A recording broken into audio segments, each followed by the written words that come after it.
Yeet, yeet, yeet. Welcome to Waffle House, oos. You know what I'm saying? It's your boy C-Jax back with another video. Now, in today's vid, we're basically going to be doing a 20 reasons why WWE sucks right now. Now, obviously, this is going to range from a multitude of different aspects about the current state of the company and of the products, and of the wrestling, of the entertainment, of the promos. If you like it, you don't like it, you love it, you hate it. You know what I'm saying?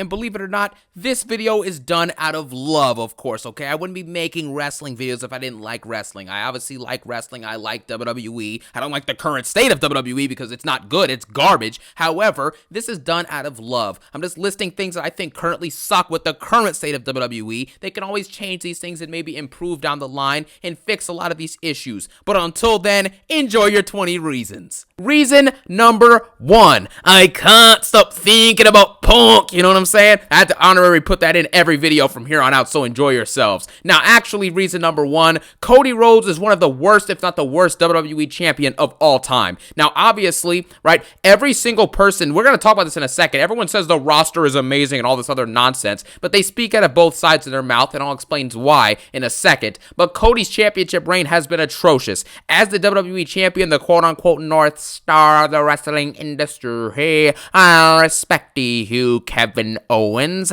but I must satiate the libations on my back pocket. Like, dude, just shut up. You know, he cuts bad promos, and as a WWE champion, the main event level guy, the captain of the industry, right, the North Star, you're supposed to be elevating every feud, every match, and every storyline that you take part in the main event scene, and just in general. And has he done that? Absolutely not. Him and Logan Paul had a bad feud. Him and AJ Styles had an underwhelming feud. Him and Solo Sikoa had a bad feud. And then since then, he hasn't really done anything, right? Him and Kevin Owens had a good feud for like 2 weeks out of the 5 months it's been going on. They had 2 weeks where they had good segments, but after that, it was over. It's back to being boring, repetitive, and predictable. His reign's been awful, and it sucks the life out of the main event scene in WWE. And he's a jobber pretending to be a main eventer, and we're all seeing it. If you can't build feuds, you're cutting bad promos, you're not building any stories, and you only have 7 championship defenses as a full-time wrestler in nearly 300 days, you're wasting our time. And for that reason, he is a jobber pretending to be a main eventer. Once a jobber, always a jobber. Like I said on Monday, you're Stardust, so act like it. Reason number 2, the roster sucks in every aspect. You ever hear people say things like, oh, well, you know,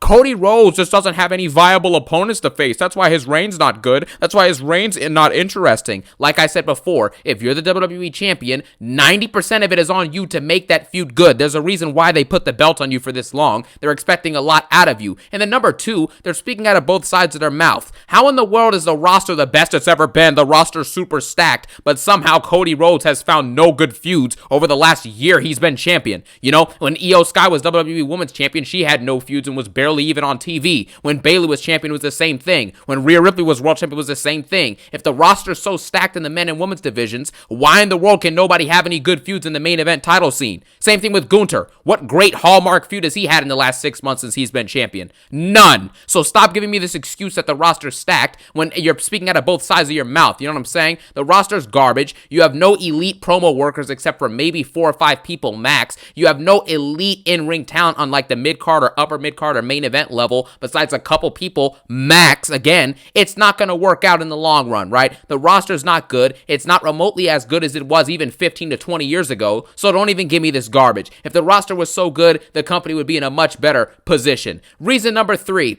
all of the great talents that they have, the great entertainers, wrestlers, performers, whatever you want to call them, the superstars, are all part-timers. Your best current people, right, are The Rock as the final boss when he actually shows up and isn't selling out. We're going to talk about that later. And John Cena, of course, has been seen one time in like 4 weeks since this is his farewell tour, his retirement tour. This dude's been seen one time in 30 days. So, you know what I'm saying? So, like, what? You know what I'm saying? I guess the trick's on us. We can't see John Cena. And then, obviously, Roman Reigns is your other top guy, and he's not there at all, you know? And even if the people like CM Punk is their best guy, like, outside of those 3 probably, right? In terms of, like, on the mic, but he can't wrestle consistently at all. so he can't build anything in the ring. All he can do is go out and cut promos, which makes the boring Raws and SmackDowns consistently. So when all of your best talents are all either part-timers in the ring, they're part-timers when it comes to how much they appear, or they're just super part-timers in general, you have nothing to look forward to in the main event scene. Reason number 4, there's nothing to look forward to for obvious reasons. The championship scenes stink. The roster sucks. And this current Mania season we're going to discuss later isn't good. So right now there's nothing intriguing and engaging to look forward to. Do you remember last year when we were excited to see Rock versus Roman, and then the outrage for Cody happened, and then we were still excited to see Roman versus Cody, or potentially Roman versus Rock versus Cody, and then we eventually got the tag team match, and then Roman versus Cody 2 on night 2.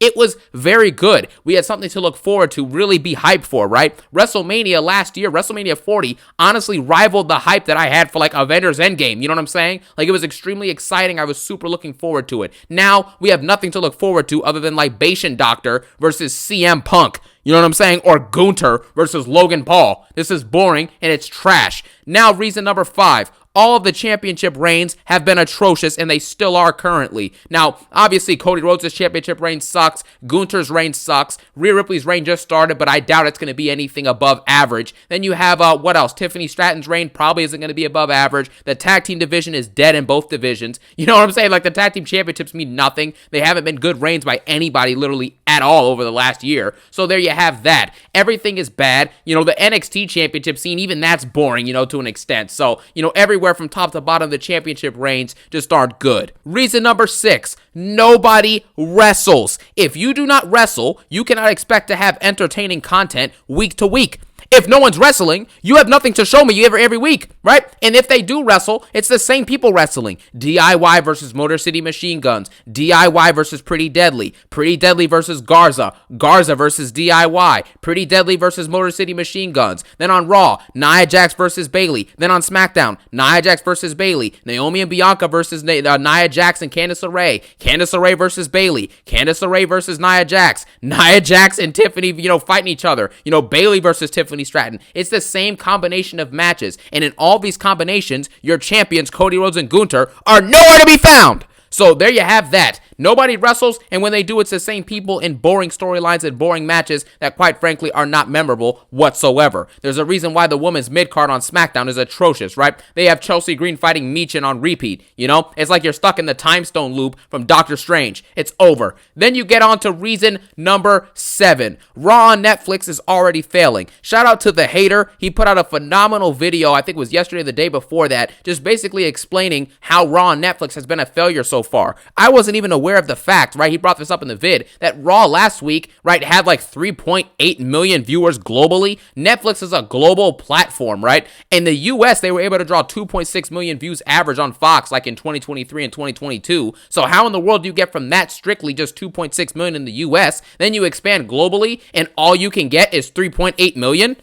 Are you kidding me? That's an embarrassment. Plus, with Netflix, this is another thing no one talks about. All of the ads, the constant sponsorships, the advertisements, the product deals, all these labels in the ring, these Prime logos, you know what I'm saying? The WWE logo even in the middle of the ring, all the other beer, Hulk Hogan's American beer. Like, what are we doing? This is just a big ad with no wrestling and no engaging promos. It's ridiculous. Reason number 8. WWE is full of liars. They've lied to us about their champions being amazing. They've lied to us about Cody Rhodes and Gunther and Rhea and all these other people being quote-unquote workhorses. Rhea's wrestled 5 or 4 Raw matches in general over the last 400 days. Cody Rhodes has 7 title defenses as a full-time champion in 300 days. Gunther's been champion for 6 months and has maybe 4 or 5 defenses max, but all of a sudden these guys are all workhorses, right? LA Knight defended his US championship more in the 2 or 3 months that he was champion than Cody Rhodes has the entire year, it feels like. And it probably is the truth anyways. So there you have that. You also have the lies that they say, the roster's the best it's ever been. WWE as a product is the best it's ever been. WWE is mainstream. No, it's not. If you're watching, for example, what's an example here? Stephen Colbert, right? Or Jimmy Fallon. If, Cody Rhodes goes on either of those shows, nobody's tuning into that. Let's be real. Unless you're a wrestling fan, you're not watching that garbage. Even to the best extent, if Roman Reigns shows up, people will tune into it, but it's not going to be a massive, millions of views, but it'll definitely be the highest viewed interview they could possibly get at a WWE, though, for sure, unless they're interviewing, Cena, which he's a mainstream star, same with The Rock, but those are unfair comparisons. Outside of those two and maybe Roman Reigns, no one could go on like a talk show or a Tonight Show and say something on the lines of like, oh yeah, this interview got like hundreds of thousands or millions of views. It ain't happening, bro. You know what I'm saying? So just stop the nonsense. They lie to us over and over again, and somehow people keep falling for it. Reason number 9, the promos are awful now. They're all repetitive. They're all built around respect and love, and I'm gonna beat you. I'm gonna take back my title. I never lost, yeah. I love you. I'm the best, and I'm gonna take my belt back, or I'm gonna retain my belt. Like Gunther comes out, he's like, this championship makes me the best in the world. I am the ring general. The mat is sacred. If it's so sacred, why are you not wrestling? Well, it's as simple as that. The promos are all repetitive. They're bland. There's no hard-hitting promos from the heels, and there's no good promos that are not boring from the faces. So from top to bottom, you have no engaging promo workers except for what? Punk, Roman, John Cena, I guess that counts. So Rock, obviously, occasionally Drew McIntyre, he fell off since last year, obviously, and then, you have a couple other people, LA Knight, of course, amazing on the mic, Carmelo Hayes is really solid on the mic as well, so you have that, but other than that, man, you don't really have anything to look forward to in the promo department, so there you have it. Reason number 10, we're at the halfway point, y'all. Reason number 10, Triple H sucks at booking. Now, obviously, what I mean by this is I'm strictly referring to the long-term booking style and how he books his mid-card division and even his undercard and even his main event scene. The long-term booking is just not a good strategy. You basically set us up for 8 months of the same relived repetitive segments over and over and over again to get one climax moment that's usually pretty good or even amazing, right? Like the New Day heel turn. And then you get to a situation where it's like, I don't even know how to really describe it, right? There's no payoff for these climax moments. The New Day turns heel, and 2 months ago they did that, and since then they've just been absolute and utter jobbers. Rey Mysterio just pinned Xavier Woods. Kofi Kingston got jobbed out last week by Rey Mysterio. So what is there to look forward to with this? Rhea Ripley, we built up for like 8 months for her to win her championship back, and so far, and what's going to happen over the next 3 months, because we know she's probably not going to lose the belt for the next 3 months, we're going to get boring segments, basically with her saying mommy's on top and all this nonsense. Cody finishes the story. Where's the payoff from here on out? The payoff was us getting an awful championship reign. Gunther finally wins the world title belt. Bad reign. Sammy wins the IC belt off of a 2-year reign from Gunther. Bad reign. You get the point. You get the gist. Every single thing that Triple H plans in long term gets one great climax, but after that climax is done, there is nothing that comes from the payoff to any of this. Do you see what I mean? Even with Solo Sikoa and his bloodline thing, right? Solo Sikoa loses at Survivor Series and loses his Ula Fala. Haven't heard from him in 4 weeks.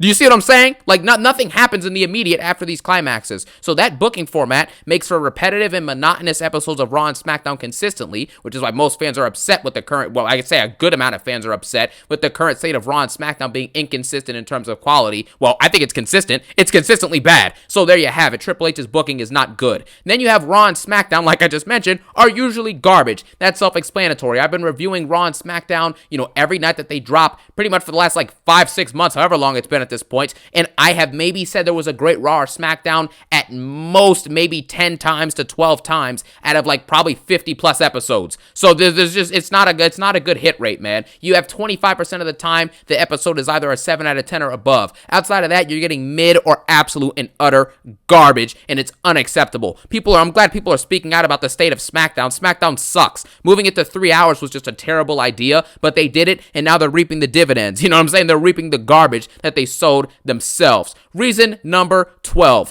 WWE has no stars. They have absolutely no stars. Like I mentioned, if your top guys, your actual superstars are all part-timers who are barely showing up and barely contributing literally anything, then what's the point?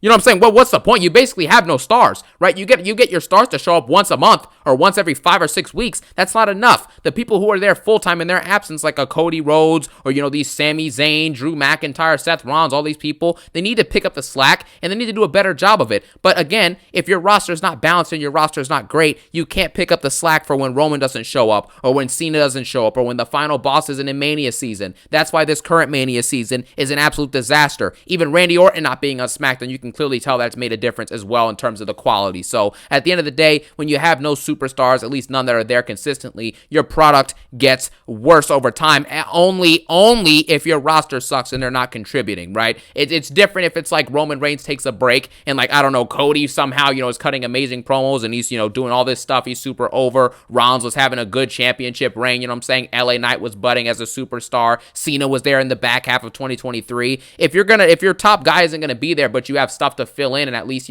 fill most of that void, then you're fine. But if Roman and Cena and Rock aren't gonna show up, and instead we're getting bad promos and repetitive segments and poorly done matches, and also matches that really have no significance and the defenses are predictable, then nobody cares. So, yeah.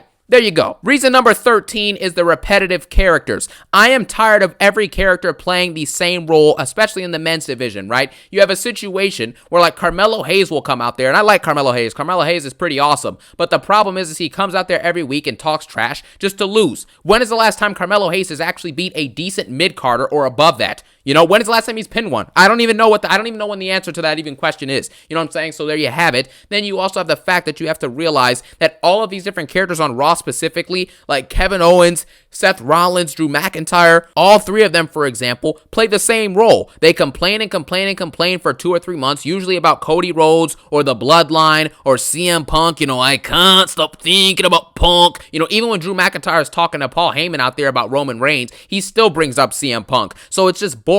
Everyone complains and complains and complains and then loses every big match that they're in. Drew McIntyre complains, loses a best out of 3 to Punk. He complains, loses to Seth Rollins 3 times for the world title, and then finally breaks through at Mania after Seth Rollins was injured. Then he complains and complains and complains. He had a qualifier match versus Jey Uso after Mania last year for the World Championship. He lost that match. Then he comes back. He gets pinned by Jey Uso on Raw on Netflix. Like, what does this dude do? He complains about Punk and Roman and then does nothing to stop them. And when he tries to stop him, he gets destroyed. Unless it's Sami Zayn, you know what I'm saying? So it's just, I don't understand the booking of all this. Seth Rollins, again, constantly complaining about Roman and Punk and all this, and then he loses to Punk. Kevin Owens is complaining and complaining about Cody and Orton. Orton is going to probably return and RKO him into oblivion, and then Cody's going to retain his championship this weekend, just like he did at Bash in Berlin. So what is the point of any of this? Reason number 14, bad crowds. I am tired of every crowd chanting, "This is awesome, this is awesome, this is awesome," at matches that are glorified mid or garbage.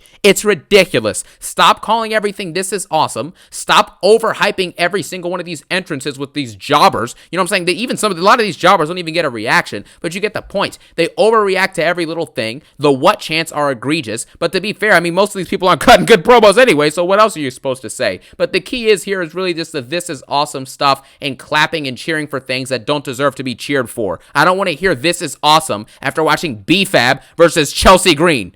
Do you see what I'm saying? So the crowds need to update themselves. Get a new update, because there's a lot of bots in those crowds that are just doing farm reactions. But at the end of the day, it is what it is. So there you have it. The crowds stink, and sometimes they're just completely dead. It's happened a lot more recently, but again, with a dead product, you get a dead crowd. Reason number 15, Mania season is garbage right now. Cody Rhodes and CM Punk, this is not a Mania main event level feud or a Mania main event level match at this current stage of CM Punk's career right now, right? It just isn't. And the sooner we accept that, the better. Last year, we had so much stuff to look forward to with Cody and the Bloodline and Roman and Seth and The Rock, and, even Rhea Ripley and Becky Lynch had a decent feud. Gunther's reign was on the line of 2 years plus. There was different things to look forward to going into that WrestleMania. Both main events for each night were great. The cameo fest that there was on night 2 was absolutely incredible. There was stuff to be hyped for and speculation to be had. And the segments leading up to it, like The Rock beating up Cody in the Reign, Roman Reigns and The Rock versus Seth Rollins and Cody on the mic on that episode of SmackDown. The situation where you had, what was it, man? I think it was CM Punk, Rollins, and McIntyre in that one segment on Raw. The three of them cutting that unfiltered promo for like 20 minutes. That was absolutely amazing. Things like that really bring the hype back into Mania season. But now we have nothing to look forward to. And the Royal Rumble is going to basically decide whether this Mania 41 season is good or not. And I have a feeling that the Royal Rumble is not going to be great. It may be decent, but I highly doubt it's going to live up to all this hype of it being the biggest and bestest Mania of all time, as Triple H and Cody and all these other wrestlers are calling it behind the scenes. So we'll see what happens, but right now there's nothing to look forward to in Mania season, and comparatively speaking to last year's Mania season, this Mania season looks like a underwhelming disaster. Reason number 16, there's no Rock. There's no Rock, there's no final boss specifically, because he shilled out for Netflix and basically gave up the role and then gave Cody Rhodes a hug and drank some libations with him backstage. So because of that, because we have no final boss, no Omega, amazing level heel, except for if Orton were to turn heel or something, or maybe Punk or something like that, but that isn't going to happen probably, right? Maybe Punk will, but I doubt The Rock's going to be involved in this Mania season, and I don't even know where Randy Orton's at. He may come back this weekend, but I think Cody's going to end up fighting Punk at Mania anyway, so I don't know how Randy Orton's going to fit into that, but we'll see what happens. But you get the point. It's not sustainable, it's not good, and you need that Omega level, heel, that final boss, that Thanos,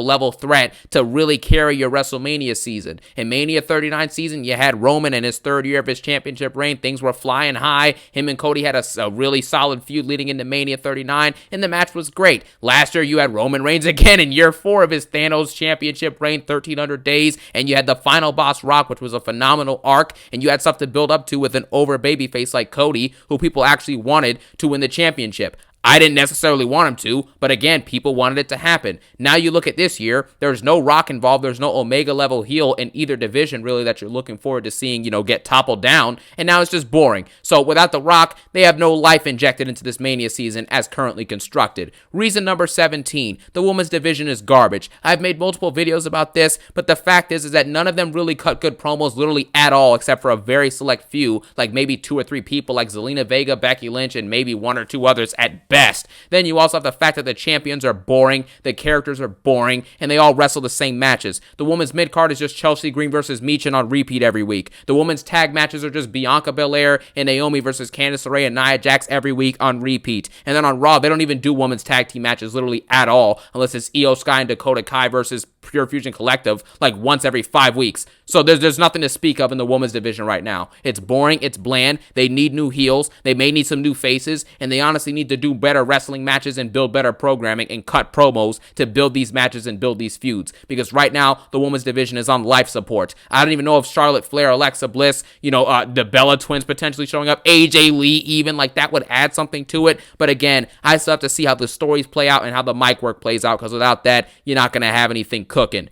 Reason number 18, there are no new stars. WWE has done, Triple H specifically, has done a horrible job of building stars over the last couple years. He has not built this next generation Cena, or the next Roman, or the next Rock, next Stone Cold, next Shawn Michaels, next Taker, none of that stuff. You know what I'm saying? He can't even build the next generation Seth Rollins, someone who can play that B-level spot in the generation's time, but, still be responsible for great matches consistently, good promos from time to time, and solid championship reigns here and there. He hasn't even built up anyone like that. Braun Breaker's arguably their best young talent besides Carmelo Hayes, and even his IC championship reign, both of them so far, have been bad. So, he's not showing up, he's barely defending, so what does he do? He cuts a video promo for WWE's Twitter account? like what? With Penta? That match would be fire, don't get me wrong, but come on. He hasn't built any new stars. Tiffany Stratton is not a star yet. She can't cut promos and she can't tell stories yet. All she can do is wrestle solid matches. That's not a superstar. A superstar is a mainstream draw, or at least a nearly super mainstream draw, that actually is able to put on consistently good matches and cut consistently good promos and is responsible for multiple good feuds and stories. Is anyone who's younger than 30 responsible for any of that?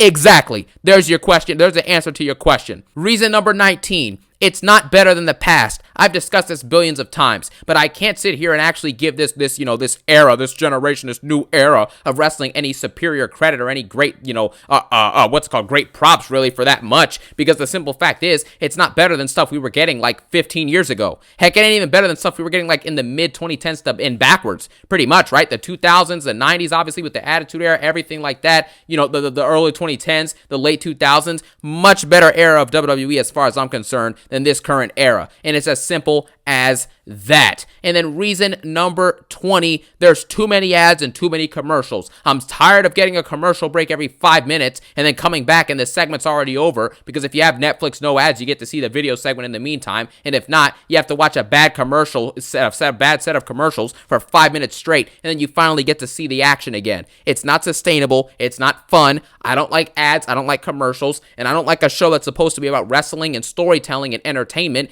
basically giving me ads for 1/3 of the show. It's unacceptable and it's getting egregious at this point. And with that being said, those are 20 reasons why WWE sucks right now. Thank you for watching. I appreciate he-who. I respect he-who. And I hope you all have a phenomenal day. Peace out. One love.